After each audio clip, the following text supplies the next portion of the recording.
Everywhere I speak in English, it's not because white people can't hear what I'm saying. They hear what I'm saying.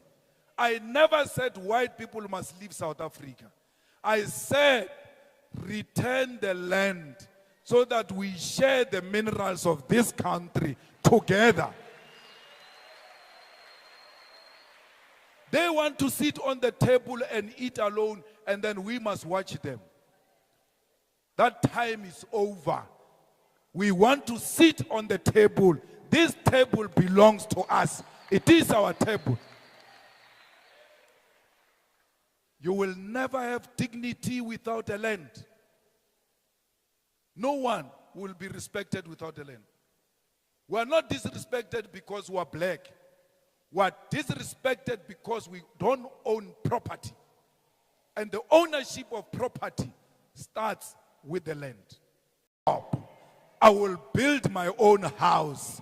Why do you give me RTP? It's because you want to keep me here. You don't want me to leave. Every time I complain, you say, we have given you a house. I don't want a house. I want a job. I've gone to school. I've got qualifications. I don't need anybody's favor. Today, they have a problem with Malema. Why? Malema is not a problem. Malema says, give these people land. The stolen land must be returned into the hands of the rightful owners. We want our land back. Everywhere I speak in English, it's not because white people can't hear what I'm saying. They hear what I'm saying. I never said white people must leave South Africa. I said return the land so that we share the minerals of this country together. They want to sit on the table and eat alone, and then we must watch them. That time is over.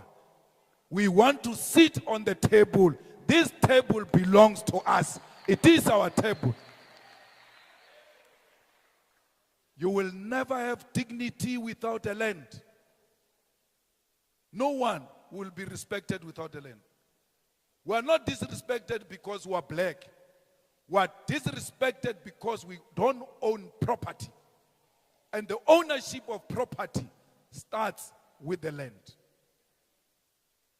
If you want to eat, food comes from the land, if you don't know. The clothes come from the land.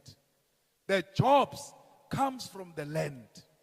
When you say, we want these mines, on whose land? Because you must first take the land. Then the land comes with everything. That's why when they arrived here, these whites, they did not steal our women. That they did later. When they arrived, the first thing they stole was the land. From there, they knew everything will follow them. If you are poor, you don't have the land, you enter Pep store. And just before you entered Pep store, they stole a phone inside that shop. When you arrive at the Pep store, they are searching people looking for the phone. And the first thing you say when you arrive, oh, what's happening? What's happening? But no, the phone is missing here. You are going to search yourself. Or I didn't take any phone. But you're not there. The reason you do that is because you are going around with shame. You are not proud. You do not own the land. Look at an uneducated white person. By the way, many of them didn't go to school. White Afrikaner here in Msundus. Look at him when he walks. You will even feel like you can hear the footsteps. He walks with confidence because he knows he owns this property. We don't walk with confidence. We all walk like we're running away. We walk like this, so that if trouble starts, I'm able to run. I can't be a suspect. Why?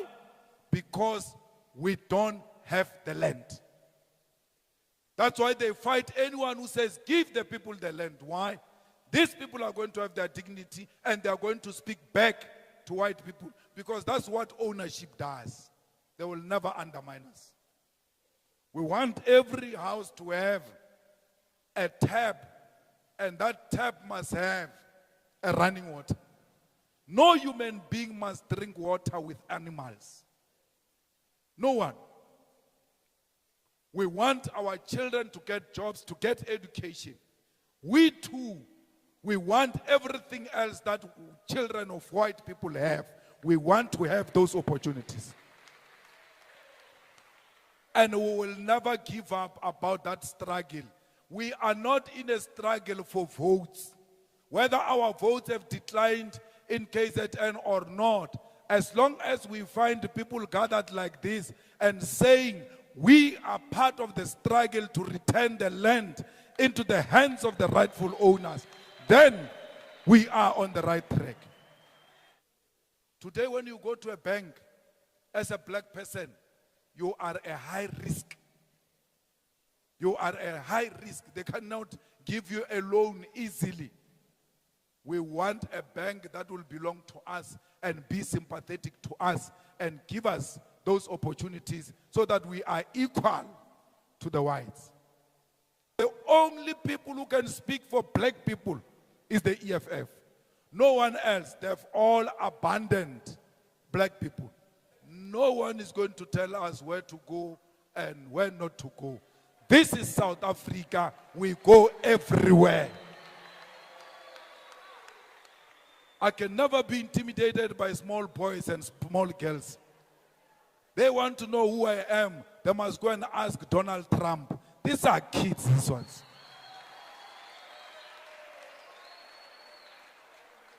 I'm also known in America there. The president of America knows there is Malema.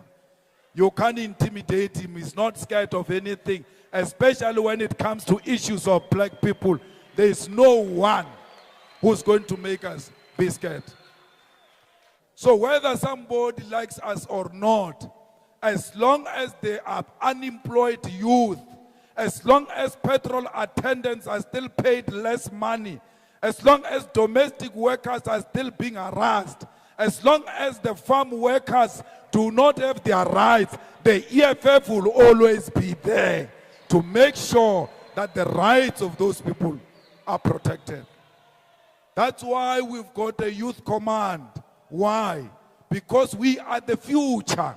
There is no way we can be successful if we don't build the second layer and the third layer of leadership.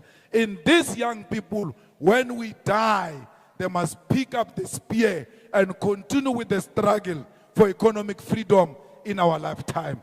It's a struggle for generations to come. It's not a struggle that is going to end now. It's a struggle that even international oppressors will never agree with it because they know they are the ones who are benefiting from our minerals. So when we say we want minerals, when we say we want our land, it is the colonizers who are hearing the pain more than us. You must never be intimidated by another human being. You are all born of a woman. No one is better than you. No one has got monopoly of violence. And therefore, no one must shaken you, must intimidate you with violence. Even if they kill you, they will never kill your ideas. Your ideas are out there, and those ideas will forever be celebrated. They killed Steve Biko, we still talk about him today. They killed Chris Hani, we still talk about him today. They killed Subukwe, we still talk about him today. They killed our leaders, but the ideas were already out. They will never kill the ideas that are aiming at liberating black people. Do not be scared. Economic freedom is the future of South Africa. There is no South Africa without economic freedom. The EFF is here to stay, and no one can threaten the future of South Africa. The future of South Africa is red. When you go to vote, when you vote against the EFF, you are voting against your blood. because your blood is red, the EFF is red. We are voting EFF on the 4th of November. Msunduzi will bring the freedom and the true freedom, the true economic freedom in our lifetime. Amandla!